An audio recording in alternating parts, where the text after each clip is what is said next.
مساء الخير. حليب، خميرة، سكر، زبدة، دقيق، ورشة ملح. بس بوريكم شيء قبل ما نعجنهم مع بعض. شيك لي على الإضاءة الجديدة اللي تيجي مع العجانة الجديدة من أديسون من السيف جاليري. وبس كذا ونعجنهم مع بعض وبس كذا ونخلي العجينة ترتاح. بفرد العجينة باليد. حاليا نلف العجينة رول واحطها في القالب وبس كذا ونغطيها ونخليها ترتاح مرة كويس. حاليا ندهن الوجه بحليب او بيض او زبدة وبس كذا وعلى الفرن.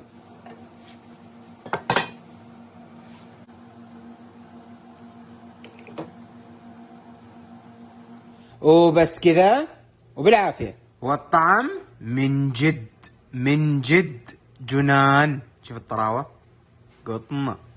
خبز جدتي حلوة البسمتي واليوم راح تسوي معاكم حفيدتها الرائعة والجميلة اللي هي أنا. نحط دقيق، ملح وخميرة والسكر، زيت زيتون، وبالخلاط نضيف موية ونخلطها لين تكون معنا العجينة زي كذا. نجمعها على بعضها ونخليها تتخمر وتكبر ونقطعها بدينا زي كذا.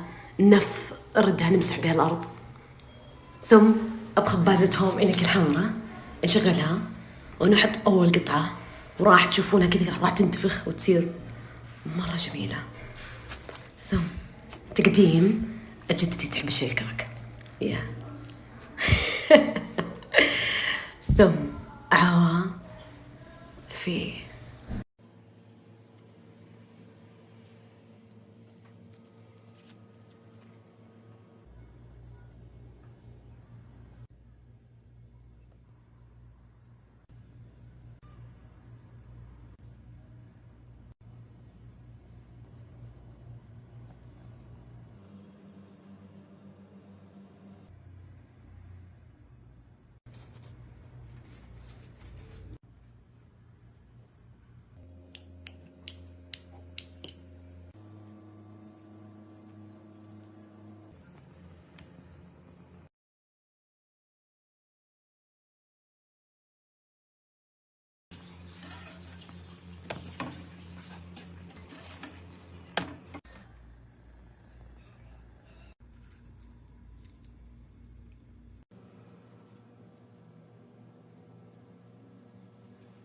اللهم صل على النبي.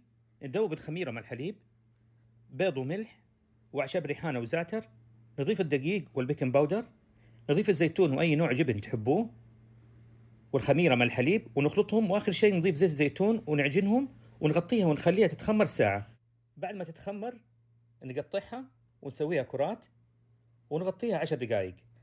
ندهنها حليب أو بيض وعلى فرن محمر مسبقا من تحت على درجة 180 لين تتحمر من تحت، بعدين نحمرها من فوق. وجهزت يا سيدي. ممكن تاكلوها سادة زي ما هي كده، وممكن تحشوها جبن ومرتديلا أو سلمون مدخن أو الحشوة اللي تحبوها.